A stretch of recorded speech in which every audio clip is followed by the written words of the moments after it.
Graças e paz, irmãos e irmãs. Convido a vocês a abrirem suas Bíblias no Evangelho de Lucas, capítulo 10, na sua última porção do capítulo 10 de Lucas.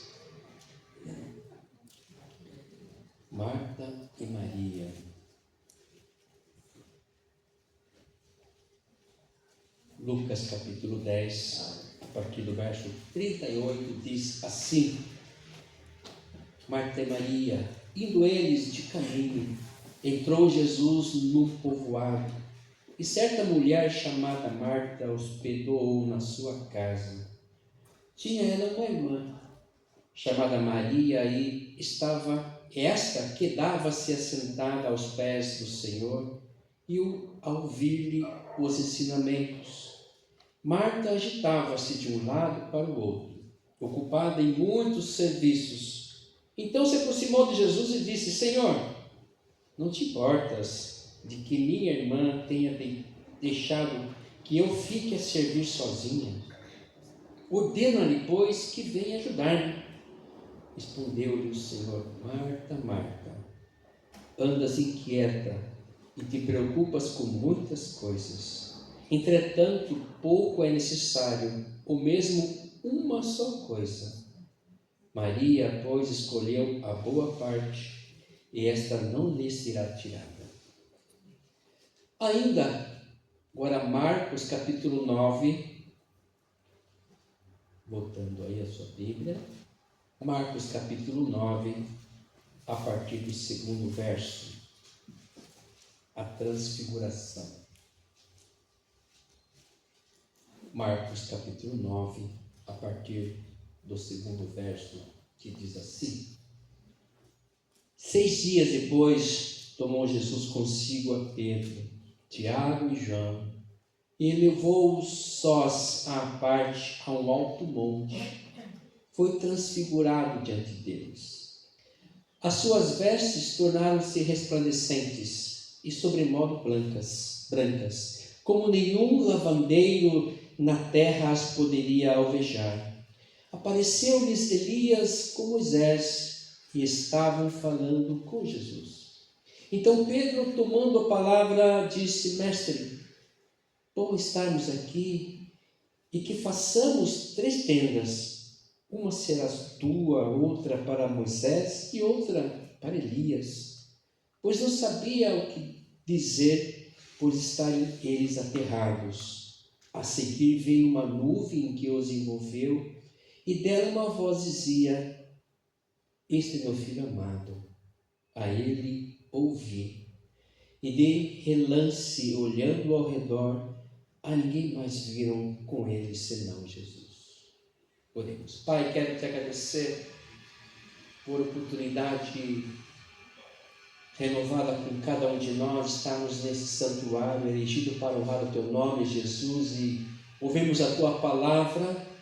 Te agradecemos por essa linda manhã de domingo, e que a tua palavra lida, Senhor Deus, possa penetrar nossos corações e ficarem gravadas, que o teu Espírito Santo nos converta, nos toque, nos purifique, nos limpe, nos alimente, nos encha com a tua presença santa, nos transforme, mude a nossa mente, que haja de fato uma metanoia, uma transformação completa na nossa vida, do nosso modo de viver, da nossa mentalidade. Ó Deus, faça da nossa inteligência algo frutífero para o teu louvor, ó Deus. Fala conosco, ó Deus, nos aceita aqui na tua presença, e que o teu Espírito Santo nos envolva com amor, com o teu calor, para que possamos sermos tocados maravilhosamente pela tua graça. É a nossa oração, Paizinho, no teu nome, Jesus, o nosso querido bom pastor. Amém. Amada igreja, Marta ou Maria? Marta ou Maria? No que pensamos quando oramos a oração do Pai Nosso? O pão nosso de cada dia nos dai hoje. O que pensamos nisso? Em que tipo de pão? Quando oramos a oração que Jesus ensinou. O pão nosso de cada dia nos dai hoje. Será que nós pensamos no pão francês? Os mais velhos, na bengala, lembra da bengala? Aí, quando chegava em casa, quem ia comer a ponta, né? A briga com os irmãos, quem ia comer a ponta do pão. Algumas padarias ainda fazem a bengala, mas não tem nem pão agora, não tem bengala aí. Papel. Agora tem umas com queijo em cima, assim, da parte de casa vem a bengala com queijo. Um pão de cará. Para quem não sabe, o pão de cará é na Baixada lá, viu? Aqui é o pão temperado. Pão de cará, pão mais macio, né? Gostoso também. Às vezes nós ficamos presos às coisas meramente materiais. E quando oramos o pão nosso de cada dia, nós já pensamos que a cada dia o Senhor vai dar o café, o almoço, o jantar, o lanchinho da tarde, da manhã, e etc. E etc. Aproveitamos etc, né? E vamos nos entupindo, pensamos só nisso e não somente nisso. É importante a gente fazermos a nossa prece quando vamos nos alimentar, claro que é, pensando nesse pão material, mas não é o mais importante. Com que Jesus se preocupava, entre aspas, com quem estaria mais preocupado quando nos ensina a orar desse jeito? Com o pão ou com o pão do céu? Com certeza com aquilo que é mais importante, o pão do céu. Porque a palavra de Deus, ao seu longo do Gênesis Apocalipse, vai nos dizendo que nós precisamos buscar primeiramente a Deus, a sua vontade, a sua justiça, o reino de Deus. E as demais coisas, os outros pães, vão ser acrescentados. Mas nós às vezes firmamos os nossos pés, fincamos na nossa dura realidade, nos nossos desertos, e parece que não há vida mais, parece que não vai ter mais alguém que abra os mares para a gente, alguém que nos faça vencer os cananeus, os filisteus. Parece que acabou para nós, porque na verdade nós estamos só pensando no pão, não no pão do céu, o maná que vem para abençoar e alimentar o seu povo. E não só maná, mas depois as codornizes. E Deus manda o maná e as codornizes após a reclamação do povo de Deus, as murmurações. Às vezes fico pensando que coração tinha Moisés, porque o povo era muito difícil, reclamavam de tudo, viram milagres acontecendo, 10 pragas, depois mais um grande milagre do mar se abrindo, e depois caminhando, reclama de tudo. Lá no Egito nós tínhamos carne, melhor voltarmos. Lá nós tínhamos pepinos, cebolas. Ou seja, nos ensina que os milagres que nós às vezes pedimos não vai reverberar em nada em nossa comunhão com Deus. Não vai melhorar em nada a nossa vida no reino de Deus. Só vai assambarcar o nosso desejo, o nosso coração vai nos satisfazer como seres humanos que somos murmuradores. E nada nos satisfaz. Nada. Às vezes a nossa alma é um buraco tão grande no infinito do universo que nada vai ser suficiente. Como diz a ciência, é um buraco negro. Fim, não tem mais. A ciência denota isso. Mas é só nós colocarmos Jesus em nossas vidas. Ouvimos a palavra de Deus: este é meu filho amado, em quem tenho muito prazer nele. Ouvi-o. Muitos de nós se revelam na forma de agir e viver e pensar como Marta, preocupada com tudo, ao mesmo tempo com nada que é importante. Não se preocupa com o que de fato vem Jesus oferecer. Uma coisa que fica notória no texto, sabemos que Jesus tinha uma relação com essa família, eles sabiam quem era Jesus. E isso me preocupa um pouquinho. A Marta sabia quem era Jesus. Maria ficou notória na sua maneira de proceder. Marta sabia quem era Jesus, o Filho do Deus vivo, o Messias, tão esperado há séculos, cantado por Isaías 600 anos antes. O Filho do Deus vivo se encarnaria, o Deus forte, todo-poderoso, Pai da eternidade, príncipe da paz, estava ali presente. Porque será que a Marta não reconhecera de fato Jesus, porque ele era carne, naquele momento? Ou porque realmente não tinha fé? Ou ela só pensava no seu dia a dia, na sua rotina, no seu cotidiano, no que tem que fazer, e depois, se sobrar um tempinho, a gente olha para Jesus.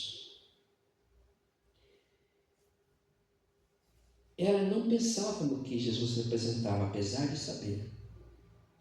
Isso é muito sério. O saber, o conhecer, não nos coloca em paz diante do Senhor. Ter conhecimento de Deus é uma coisa, ter conhecimento de Jesus é uma coisa. Não, eu sei, eu conheço a palavra. Eu já contei aqui um testemunho de um jovem que estava meio embriagado na casa do seu sogro, e eu cheguei lá para pagar o meu condomínio, era o zelador do prédio, e eu cheguei lá depois do culto, com a Bíblia na mão. José, pagar o condomínio, domingo à noite. Entra aí. Entrei, estava lá na sala, resmungando, falando besteira. Aí ele falou, me desculpe, viu, ele está meio... Aí eu com a Bíblia na mão, ele falou assim, ele olhou para mim, ouviu com a Bíblia e falou assim, eu conheço a Bíblia. Eu sei tudo que tem aí. Aí ele pegou a Bíblia da minha mão, abriu, e ele botou o dedo.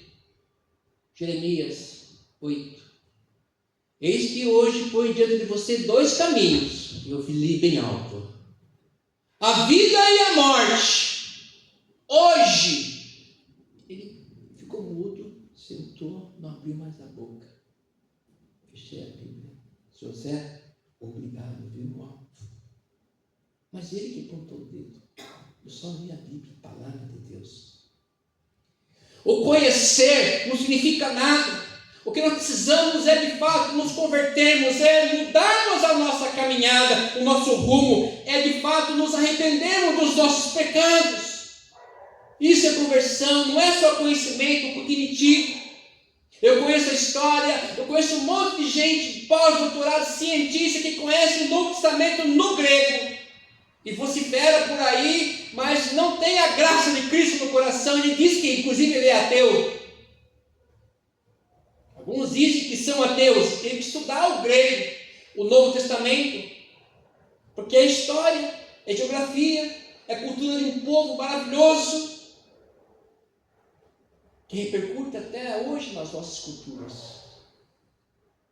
Mas não adianta nada se não tiver a força maravilhosa da graça de Cristo a permear nossas mentes e corações, a força que vem, o Espírito Santo, que faz separação das juntas e medulas e nos toca na profundidade do nosso ser. E aí ele vem assim, olha, você quer me servir? Segue meus mandamentos. E aí nós ficamos apenas no primeiro mandamento hoje aqui, na EBD, amar a Deus sobre todas as coisas. Paremos aí. Todas as coisas. Nada é mais importante que Deus, o amor a Deus. Todas as coisas significa tudo que envolve a minha vida, tudo que envolve os meus pensamentos, tudo que envolve os meus projetos, tudo que envolve as minhas mazelas, tudo. Tudo. Ele é o Deus do tudo e do todo. É esse Deus aqui que a Maria recebeu e assentou nos pés, se jogou lá nos pés dele e falou assim, agora eu vou beber, eu vou comer da palavra de Deus, do pão da vida. E a Marta para lá, que parecia uma perdida, rolando para lá e para cá, desesperada. Parece que estava fugindo da presença de Deus. Às vezes ficamos perambulando para lá e para cá, porque estamos fugindo da presença do Pai. Não queremos ouvir Deus falar com a gente, porque não queremos enfrentar nossos pecados. Não queremos ouvir a palavra do Deus que nos encaminha para a luz, para a vida e vida eterna. Fugimos da sua presença. Não queremos, não resistimos. Parece que estamos possessos de um espírito de demônio. É quase um processo. Se nós não nos voltarmos para a palavra de Deus e não deixarmos possuir pelo seu Espírito Santo, outras coisas tomarão lugar. Às vezes as coisas do cotidiano, às vezes as coisinhas mínimas, as besteiras, os nossos paradigmas, tem tirado o nosso tempo, tem tirado o nosso vigor. O saber não nos coloca em paz diante do Senhor. Marta estava alienada, mesmo diante de tanta religiosidade, de tanto conhecimento, de saber que Jesus era o Senhor. Ela o chama assim. Ela chama Jesus de Senhor. Achava que isso bastava. Mesmo conhecendo Jesus, a vida dela não mudou. Continuou preocupada com as coisas miseráveis dessa vida, que são bênção para ela naquele momento, estava separando ela do Pai. Achava tanta coisa que se perdia na direção. E aí pior, ela criticou o Senhor Jesus. Marta agitava-se de um lado para o outro, ocupada com muitos serviços. Então se aproxima de Jesus e disse: Senhor, o Senhor não se importa, não? Chamou a atenção de Jesus. É como nós somos. Jesus, eu não mereço isso. Não é assim que você pensa? Não é justo. O que é justo? O justo é nós irmos para o inferno, porque nós estávamos destituídos da glória de Deus, segundo Efésios. Estávamos indo para o inferno, o Senhor veio, nos abraçou, nos amou e morreu por nós, para que pudéssemos ter vida e vida eterna. E fazer uma história diferente, diz que faço nova todas as coisas. Os meus projetos, Ele vai renovar tudo Ele. Ele vai tirar algumas pessoas da sua vida, vai colocar outras pessoas, desde que nós queiramos, nos permitamos que Ele tome conta do meu coração, da minha vida. Eu não vou me importar mais com os afazeres cotidianos, com as rotinas que vieram e nos escravizaram. Marta estava perdida em meio aos seus afazeres, suas obrigações, suas manias, seu jeito de fazer as coisas, que não se importou com Jesus. Jesus era um figurante. Jesus era um figurante da história. Apenas mais uma figura religiosa. Qual seria o veredito para ela, para Marta?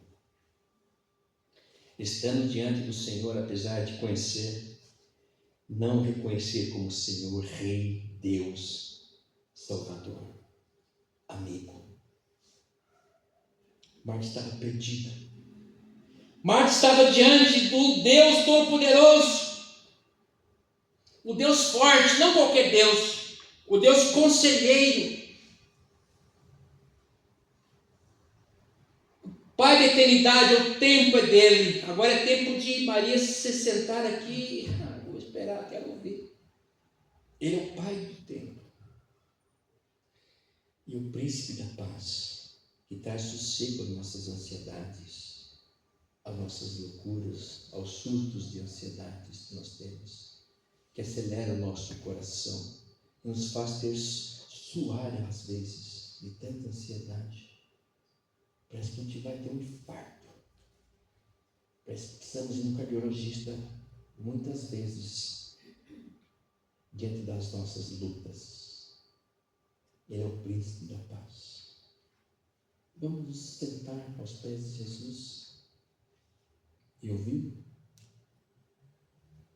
Ele vai dizer sobre nós. Ele vai conversar com a gente. Deus se revelou. Ele se revelou em Jesus. Este é meu filho amado.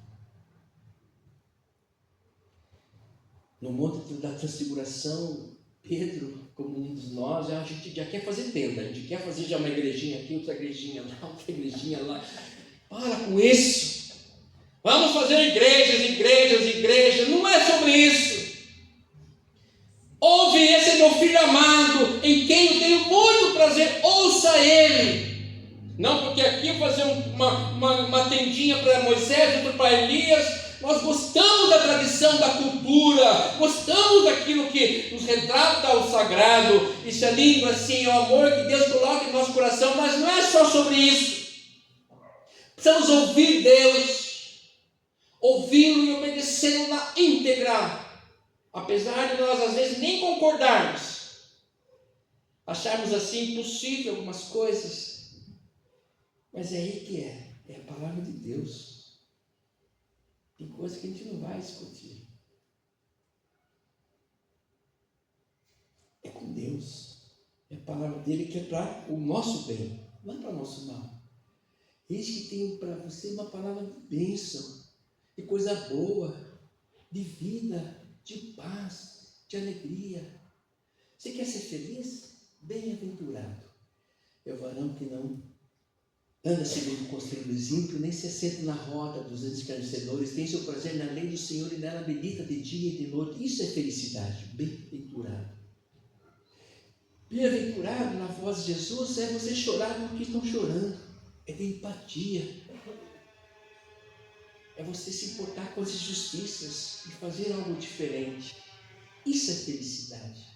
Porque uma sociedade feliz é uma felicidade que a Shalom de Deus abrange a todos, ou a quase todos. Não há felicidade sem a Shalom de Deus. E a Shalom de Deus é a prosperidade em todos os níveis, primeiramente com a presença de Deus em nossas ações. Depois as demais coisas. Ele quer que nós sejamos felizes.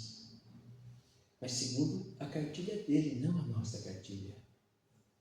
Segundo os seus pensamentos. Aí ele fala através do profeta Isaías: olha, vocês não conhecem os meus caminhos, nem os meus pensamentos. Por que nós não somos felizes? Porque se nós conhecêssemos, seríamos muito felizes. Deus se revelou.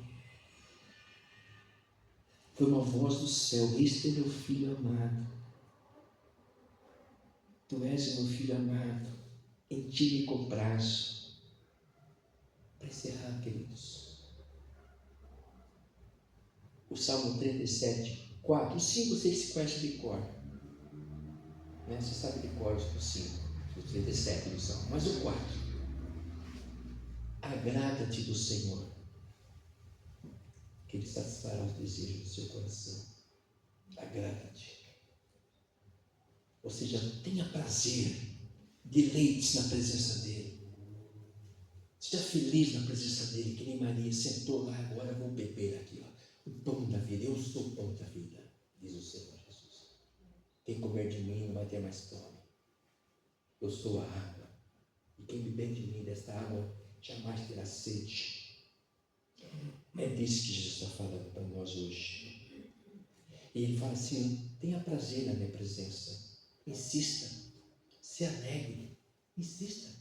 Eu não estou muito bem. Isso é fisiológico. Isso é emocional. Insista em adorar a Deus. Ele procura ainda verdadeiros adoradores que o façam em espírito e em verdade. Nós precisamos ter o que às vezes sim vai ser sacrifício de louvor, mas é a graça de Deus ainda sendo derramada a mim e a você, pecadores. Deleita-se na minha presença, agrada-te de mim, que eu vou satisfazer o desejo do seu coração. Entra a felicidade, porque quando Deus age, acontece a felicidade completa, não essas humanidades que tem fim, que passa. A felicidade que o Senhor quer para nós, ela é completa, para sempre. Que o Senhor nos ajude, que nós possamos ter muito prazer na presença do Senhor. Jesus falou para Maria: olha, Marta, só uma coisa precisa. A Maria escolheu a melhor parte. Só uma coisa, viu? Você tem tanta coisa para fazer, Marta, mas só uma coisa basta. A Maria escolheu a melhor. Sentar aqui e ouvir. Porque da minha boca sai tudo que nós precisamos. O nosso de cada dia. Não é só pão francês, abengado, pão de cará, com queijo, com frios. Não, sai muito mais do que isso. Sai a alegria para a vida. Sai a cura para as enfermidades. Sai a esperança que nos ajuda a caminhar cada dia. Sai o fogo para queimar nossos pecados e nos dar alegria na presença do Senhor. Que Deus nos abençoe poderosamente e que possamos sempre nos quedarmos aos pés de Jesus para ouvir. Amém.